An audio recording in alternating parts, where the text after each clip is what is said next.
primeira-dama Michele Bolsonaro fez discurso em tom messiânico durante o lançamento da chapa Bolsonaro-Braga Neto, neste domingo, no Maracanãzinho, no Rio de Janeiro. Diz que o presidente Jair Bolsonaro é um escolhido de Deus. Bom, portanto, a primeira-dama é a aposta do partido para conquistar o eleitorado feminino. A gente vai repercutir essa fala, né, da Michele com a Mônica Cunha, ela que é suplente de vereadora do PSOL, colaboradora da Comissão de Direitos Humanos da Assembleia Legislativa do Rio de Janeiro e fundadora do Movimento Moleque, frente que atua em defesa dos direitos humanos de adolescentes e seus familiares, e também com a Nilza Valéria, jornalista, coordenadora da Frente de Evangélicos pelo Estado de Direito e produtora de programa de rádio e outros produtos de comunicação direcionados ao público evangélico para a defesa da democracia e direitos. Sejam muito bem-vindas, Mônica e Valéria, bom dia.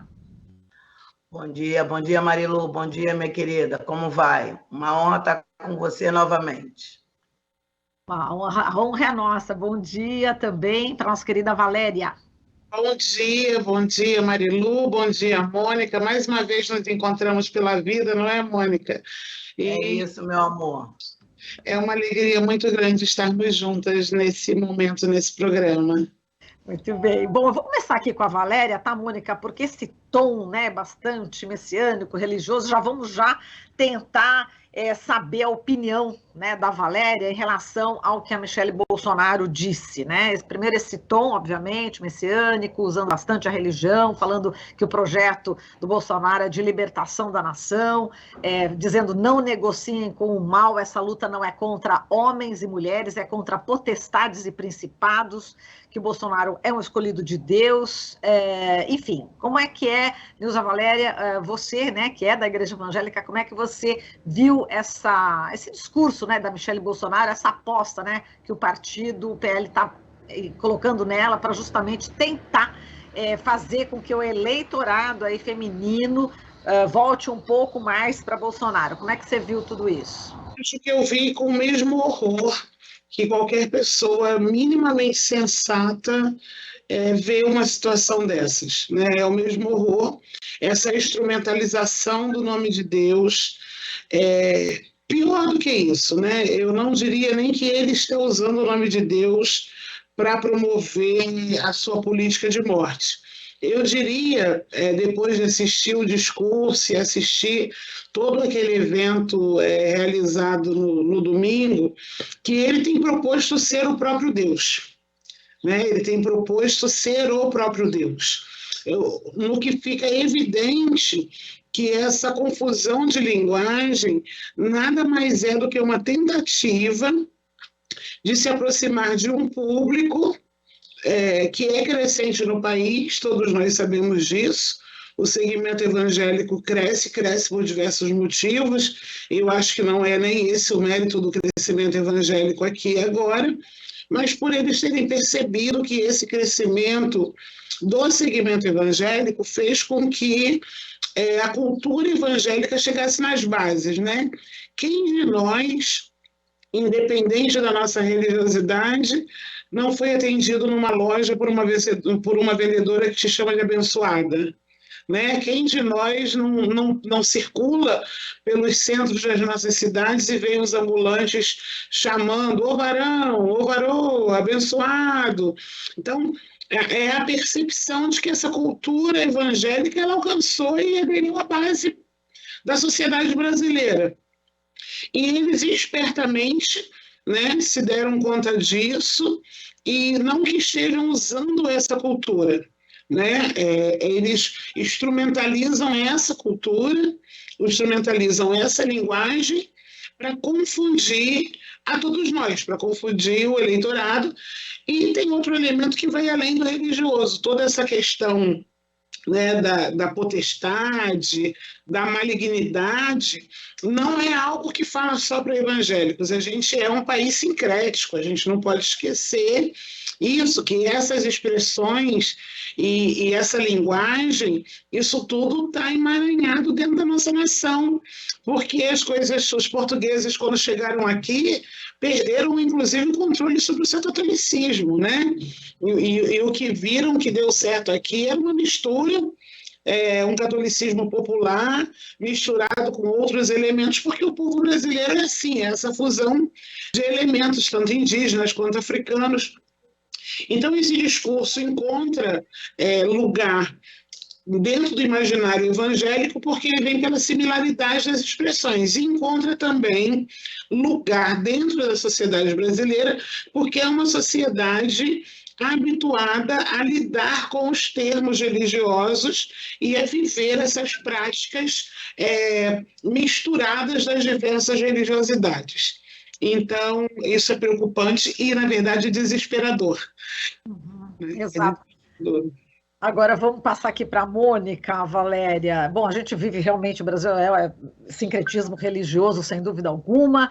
E, Mônica, teve um ponto, né? Enfim, um dos pontos principais que a Michelle Bolsonaro disse, que dizem que Bolsonaro não gosta de mulheres, mas ela disse, né, que foi o presidente da história que mais sancionou leis para as mulheres, e inclusive para mães, né, leis que dava direito às mães com filhos com microcefalia de receber o BPC, e ela disse, né, ele está cuidando de uma mulher mãe, quando cuida de uma criança, né, está cuidando da mulher mãe. Quando ela falou isso, eu me lembrei muito de você, Mônica, porque todas as vezes, né, praticamente, quando tem assassinato de jovens da periferia, negros, aí no Rio de Janeiro, a gente sempre te chamou, né, para poder repercutir. Eu até lembro, né, que você falou, ai meu Deus, vamos ver se a gente consegue conversar numa entrevista que não seja esse assunto, né? Aí eu lembrei imediatamente de você. Como é que você viu essa fala, né, da Michelle Bolsonaro, com todo esse cunho aí religioso, e especificamente em relação quando ela toca as mães, né? O que as mães aí, por exemplo, né, do movimento Moleque, tem a dizer para Michelle Bolsonaro, tem a dizer para o presidente Bolsonaro, Mônica?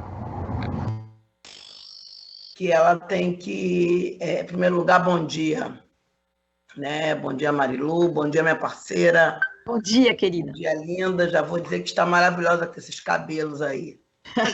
Está linda mesmo. O que acontece? Eu também assisti essa fala horrorosa. É isso.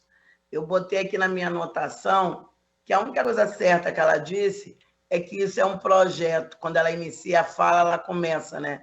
Isso é um projeto, e é realmente um projeto de horror, um projeto que o marido dela e todos que cercam ele estão construindo, né? Que a gente bem viu e está vendo, está vivendo, está sentindo nesses 3 anos, quase 4 que está terminando, com certeza, graças ao Orixá que está terminando, né? Do que ele fez das nossas vidas. É um ser humano que não gosta nem dela, não gosta da filha, né? Quando ele fala que a menina veio de uma fraquejada.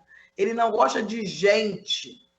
Ele só tem colunho com quem está junto de arquitetar esse projeto destruidor, que é o que ele faz desde quando ele assumiu enquanto deputado federal, né? Ele só botou em prática o que ele construiu num lugar pequeno que ele tinha, que era enquanto deputado federal. Ele ampliou quando ele vira o presidente da República. E, obviamente, ele usa e ele se aproveita com essa fala, né? A minha amiga, enfim, falou maravilhosamente bem, com propriedade que não é a minha, mas ela foi corretíssima, que é isso. Ele se aproveita dessa situação que estamos vivendo, que ele criou, né? Tem aquele ditado, ele cria a dificuldade para vender a facilidade. E é exatamente isso, né? Ele criou toda essa situação para vir com essa fala mentirosa de Deus, dizendo que salva, dizendo que ele é, como ela falou brilhantemente, ele está se colocando como o próprio Deus, como o próprio Salvador. E por que ele também está usando ela? Ele não usou ela daquela primeira vez. Porque dessa vez, o Lula, ele está vindo a essa cena política com essa nova mulher.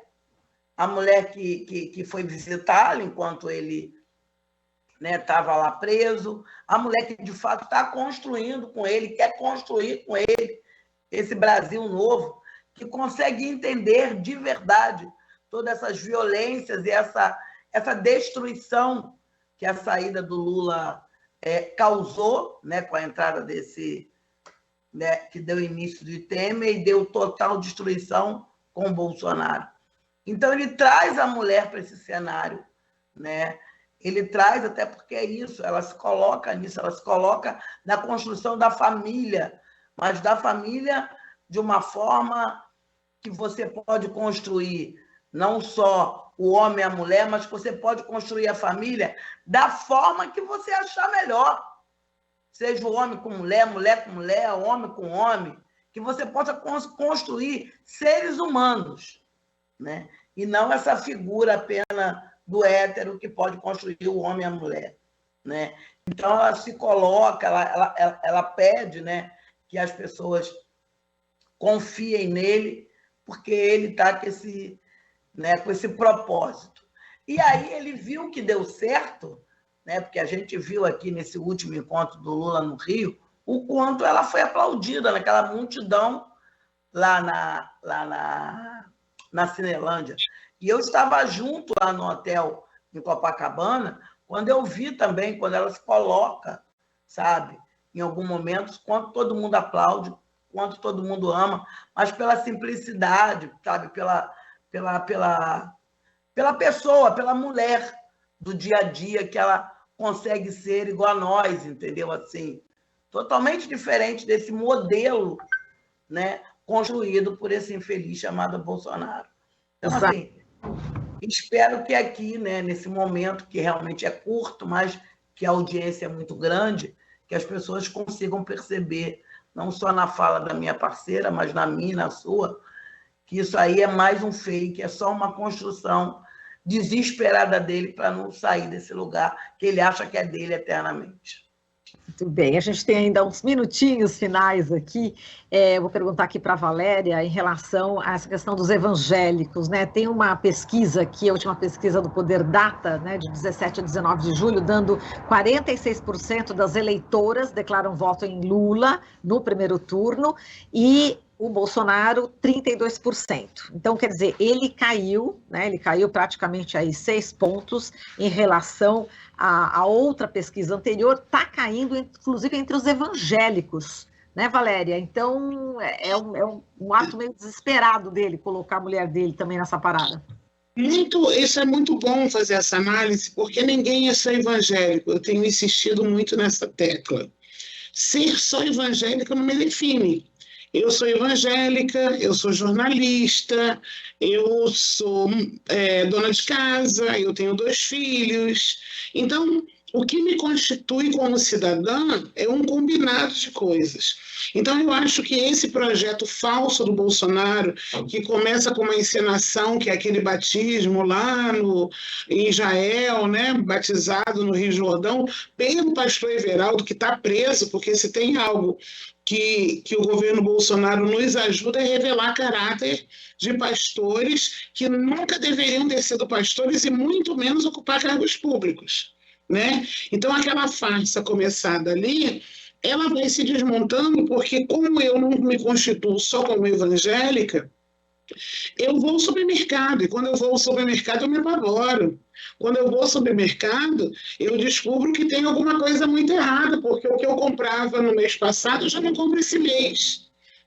Então, e esses elementos também pesam na vida dos evangélicos, porque evangélicos são pessoas que possuem um credo. É essa a minha diferença.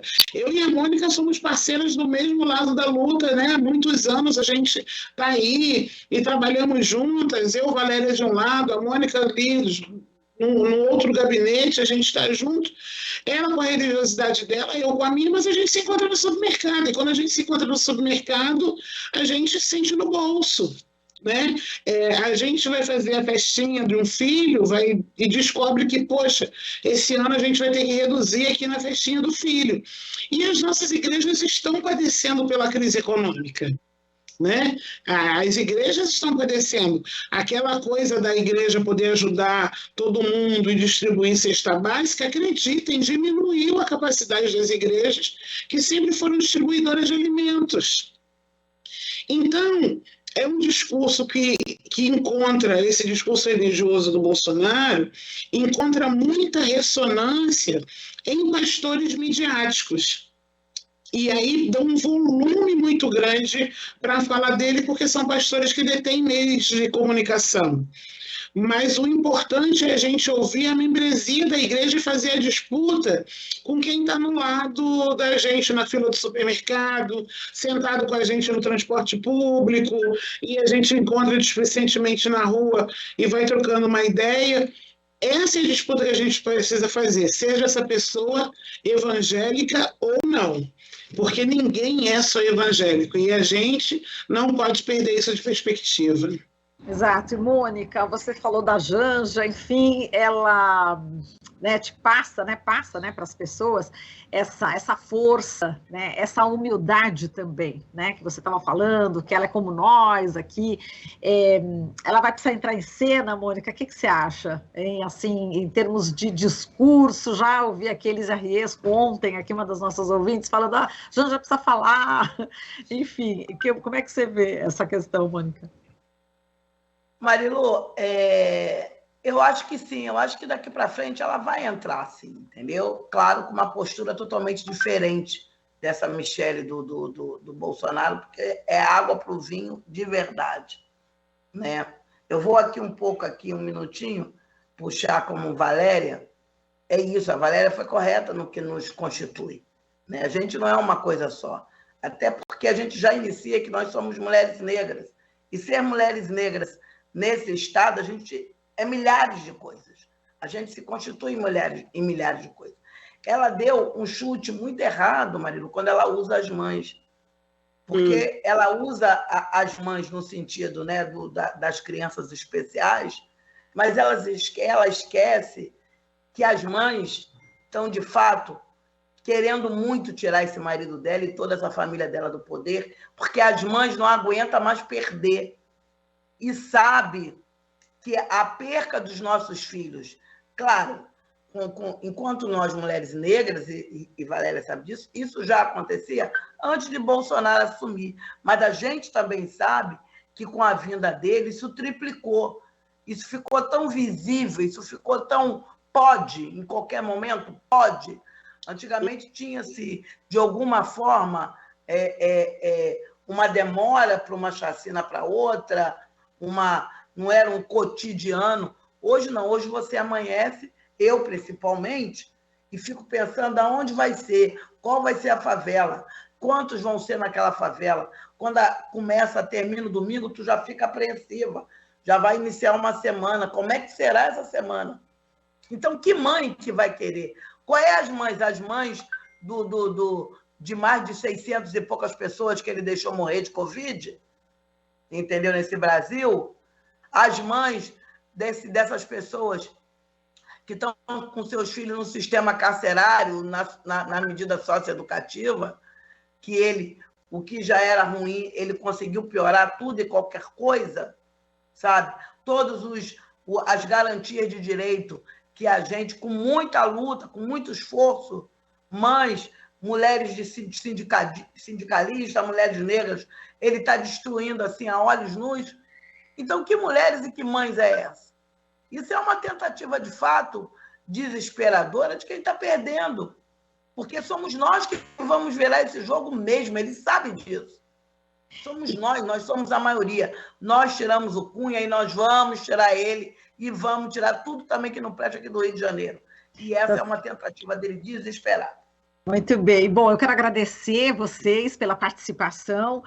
A Mônica Cunha, suplente de vereadora do PSOL, colaboradora da Comissão de Direitos Humanos da Assembleia Legislativa do Rio de Janeiro e fundadora do Movimento Moleque, e a Nilza Valéria, que é jornalista, coordenadora da Frente de Evangélicos pelo Estado de Direito. Muitíssimo obrigada, Valéria, muitíssimo obrigada, Mônica, e até a próxima oportunidade. Beijo para vocês. Beijo, muito obrigada, Marilu.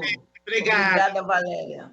Obrigada. E com certeza a gente vai ter, Ô Valéria e Marilu, nos chame, Marilu, para a gente comemorar. Estamos apresentando Jornal Brasil Atual. As notícias que os outros não dão.